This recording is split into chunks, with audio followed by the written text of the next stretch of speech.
इस वक्त की बड़ी खबर, गैंगस्टर विकास दुबे की एक और तस्वीर सामने आई है। फरीदाबाद में जिस होटल में वो ठहरा हुआ था, उसके बाहर लगे सीसीटीवी कैमरे में ये तस्वीर कैद हुई है।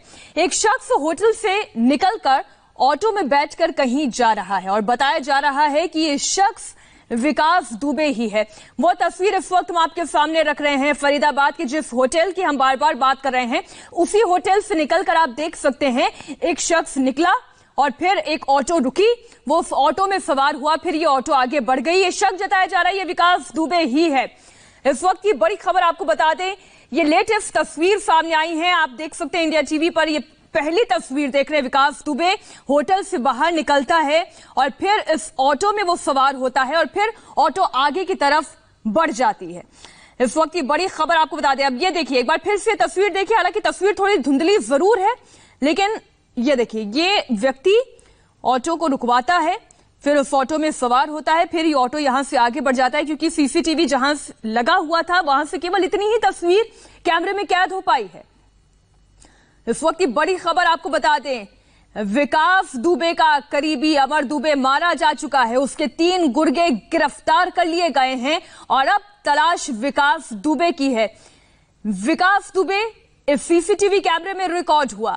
फरीदाबाद के वो होटल से बाहर निकला, एक ऑटो रुकवाई, उस ऑटो में सवार हुआ, फिर वो आगे बढ़ गया। वो कहां गया, कहां छिपा हुआ है, कौन उसे संरक्षण दे रहा है, ये तमाम सवाल है। ये पहली तस्वीर आप देखिए, जो पहली तस्वीर आई थी, नीली टी शर्ट पहना हुआ है विकास दुबे, मास्क चेहरे पर लगाया हुआ है, लेकिन फिर भी साफ पता चलता है ये विकास दुबे ही है।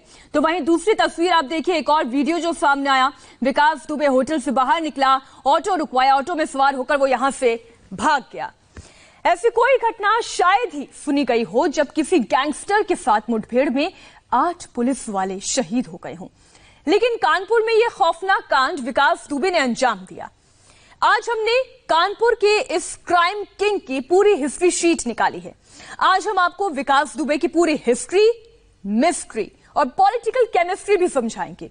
कैसे कानपुर का एक छोटा सा डॉन पूरे देश में बदनाम हो गया। देखिए हमारी स्पेशल रिपोर्ट।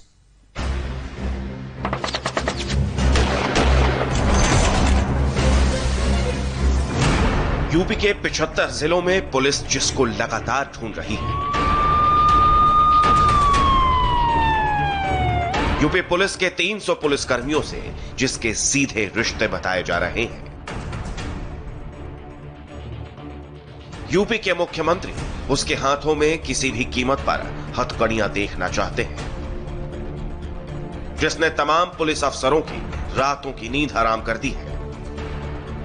ऐसा दुस्साहसी गैंगस्टर जिसने एक राज्य मंत्री को पुलिस थाने में घुसकर मारा और सब देखते रहे। जिसने अपराध की दुनिया में ना अपने गुरु को छोड़ा, ना ही अपने भाई को। जिस पर एक ही मुठभेड़ में 8 पुलिस वालों को मार गिराने का आरोप है। उस खतरनाक और शातिर हिस्ट्री शीटर का नाम है विकास दुबे।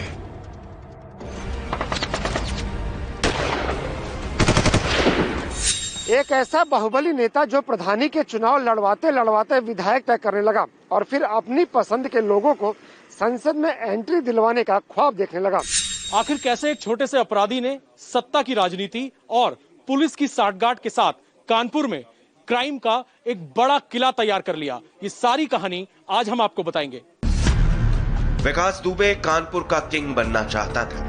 यही ख्वाब देखते हुए 17 साल की उम्र में उसने अपराध का रास्ता पकड़ लिया। लेकिन देश ने उसका नाम तब जाना जब एक मुठभेड़ में उसने अपने साथियों के साथ मिलकर एक डीएसपी समेत यूपी पुलिस के 8 जवानों की हत्या कर दी। विकास के पिता एक कानपुर के बड़े किसान थे। खेती लायक भूमि की उसके पास किसी भी तरीके की कोई भी कमी नहीं थी, लेकिन रुतबा और स्टाइल भरी जिंदगी उसे अपराध की दुनिया में घसीट लाई। कानपुर देहात के चौबेपुर के निवासी विकास दुबे पर 1990 में पहला केस दर्ज हुआ। ये पहला केस कानपुर के शिवली थाने में गाली गलौज और मारपीट का दर्ज हुआ। विकास दुबे ने लोगों की जमीन हड़पने और अवैध वसूली से अपना काला कारोबार शुरू किया था। विकास दुबे के दबदबे को देखते हुए उसे कानपुर के ही स्थानीय सत्ताधारी नेता का संरक्षण मिल गया। विकास दुबे को राजनीतिक संरक्षण के साथ साथ पैसा भी मिलने लगा। 1990 से साल 2000 के बीच कई राजनीतिक पार्टियों को बदलते हुए विकास दुबे ने बहुत जल्दी अपराध और राजनीति की दुनिया में अपने पांव मजबूती से जमा लिए। सियासत में विकास दुबे के अरमान बहुत ऊंचे थे। उसने कानपुर की राजनीति में अपने पांव जमाने की कोशिश शुरू की, लेकिन उसके रास्ते में पहले से ही उसके इलाके के ब्राह्मणों के नेता रहे संतोष शुक्ला आ गए। ये साल 2001 का समय था। यूपी में राजनाथ सिंह मुख्यमंत्री थे और कानपुर से बीजेपी के नेता संतोष शुक्ला राज्य मंत्री बना दिए गए। विकास दुबे का दुस्साहस इतना बड़ा था कि उसने कानपुर के शिवली पुलिस स्टेशन के अंदर घुसकर मौजूदा राज्य मंत्री संतोष शुक्ला का कत्ल कर दिया। कहा जाता है कि विकास दुबे ने संतोष शुक्ला की हत्या 1-2 नहीं बल्कि 25 पुलिस वालों के सामने की थी, लेकिन किसी भी पुलिसकर्मी ने अदालत में विकास दुबे के खिलाफ मुंह नहीं खोला, जिसकी वजह से विकास दुबे पर अदालत में कोई भी आरोप साबित नहीं हो पाया। चर्चा में यह तब आया जब इसने राज्य मंत्री संतोष शुक्ला की हत्या करी। जब वो सरेंडर करने गया तो उस समय कई माननीय लोग उसको सरेंडर कराने गए कचहरी में, और माननीय की गाड़ी से वो गया था। फिर इसका ग्राफ लगातार दिन दूने रात चौगुनी बढ़ता चला गया, क्योंकि राजनीतिक संरक्षण भी उसको मिलने लगा और बाकी उसके पास अर्थ का आय बड़ी तेजी से बढ़ने लगी, उगाही करने लगा, लूटपाट करने लगा। लेकिन दबाव में पुलिस कार्रवाई नहीं कर रही थी। उसका दुष्परिणाम यह है कि जिस बेल को पुलिस ने बोया था, आज वही बेल पुलिस विभाग को खा गई। ये वो पहला बड़ा कांड था जिसके बाद लोगों ने विकास दुबे का नाम जाना। ये उसका राजनीतिक रसूख था या पुलिस के अंदर बैठा उसका खौफ, जो इतना बड़ा और घिनौना कांड करने के बाद भी विकास दुबे खुली हवा में सांस लेता रहा। अब विकास दुबे की राजनीति का रास्ता बिल्कुल साफ हो गया। सबसे पहले उसने प्रधान के चुनावों में अपने खास लोगों को निर्विरोध चुनवाने का काम शुरू किया। विकास दुबे कानपुर के 2 दर्जन से ज्यादा ब्राह्मण बहुल क्षेत्रों की राजनीति को सफलतापूर्वक नियंत्रित करने लगा।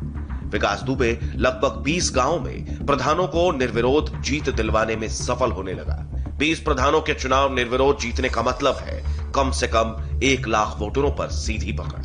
इतने वोटरों के साथ कानपुर देहात में विधायक तय करने की ताकत भी विकास दुबे के हाथ में आ गई और वो सांसदों के चुनाव को भी बहुत सफलतापूर्वक प्रभावित करने लगा। धीरे धीरे विकास दुबे राजनीतिक पार्टियों की शान बनने लगे। बड़े बड़े नेताओं और मंत्रियों के साथ उसकी तस्वीरें सामने आने लगी। वो किसी पार्टी का नेता नहीं बल्कि कई पार्टियों में गहरी पैठ वाले गैंगस्टर बाहुबली के रूप में जाना जाने लगा। यूपी ने अतीक अहमद और मुख्तार अंसारी जैसे बड़े बड़े माफिया और डॉन देखे हैं, लेकिन विकास दुबे की खासियत यह थी कि 2001 में राज्य मंत्री संतोष शुक्ला की हत्या के बाद कभी खुद फ्रंट पर नहीं आया। उसने अपने सारे काम अपने गुर्गों से करवाए। विकास दुबे की बेरहमी का अंदाजा आप इसी बात से लगा सकते हैं कि उसने कानपुर देहात में ही एक स्कूल के प्रिंसिपल सिद्धेश्वर पांडे की बेरहमी से हत्या करवा दी।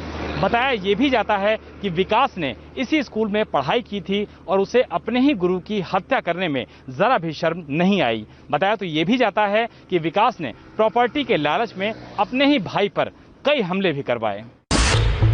इस मामले में विकास दुबे को उम्र कैद की सजा भी हुई थी, लेकिन कानून और सिस्टम के लूप होल्स का फायदा उठाकर वो एक बार फिर बच निकला। स्कूल प्रिंसिपल सिद्धेश्वर पांडे का परिवार आज भी इंसाफ मिलने का इंतजार कर रहा है। उसमें तो एक गवाही देने में बड़ा प्रेशर पड़ा कि आप गवाही न दीजिए, आर्थिक लालच भी पड़ा, लेकिन उस पर मैंने जिला जज कानपुर देहात के यहाँ का एप्लीकेशन दी वकील के माध्यम से कि मुझे सरकारी प्रोटेक्शन दिया जो मैं गवाही दे सकता हूँ। तो तत्कालीन थाना को उन्होंने निर्देशित किया कि आप इनकी गवाही कराएं ऐसे, और वो एसओ साहब आते थे, मुझे हर तारीख को ले जाते थे और गवाही कराते थे। हमारे उसमें करीब 4 गवाह हमारे साथ, 3 गवाह हमारे साथ थे, एक हम और 2-3 और थे, और उसके अलावा सरकारी गवाह थे। तो सरकारी तो थी, लेकिन जो मेरे गवाह थे वो सारे इसने प्रेशर से हॉस्टाइल करा दिए थे। तत्कालीन एसओ था, उसने बल्कि हमारे अगेंस्ट गवाही दी थी। जेपी जयप्रकाश यादव जी, वो उसके फेवर में गवाही देने कोर्ट पहुंच गए थे।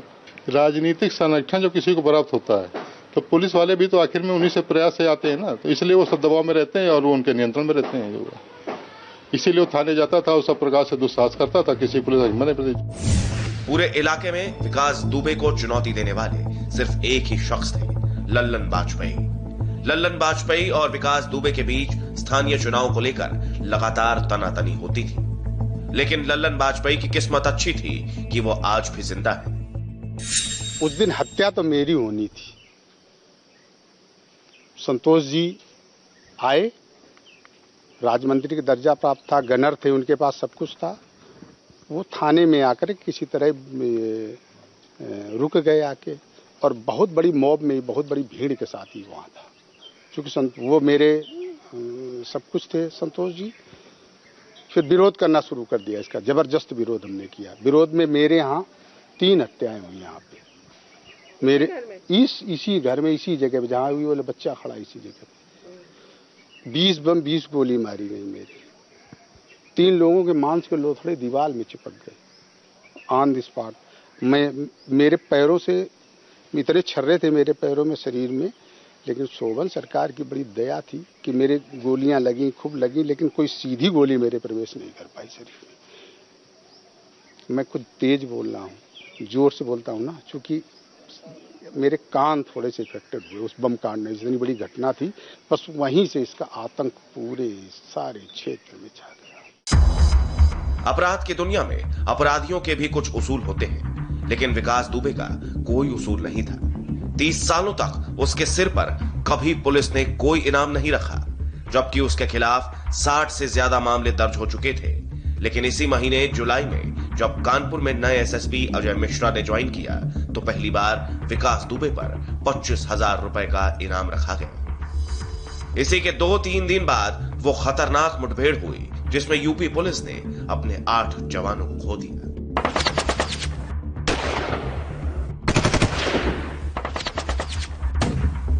कानपुर से संदीप शर्मा के साथ रुचि कुमार, लखनऊ, इंडिया टीवी।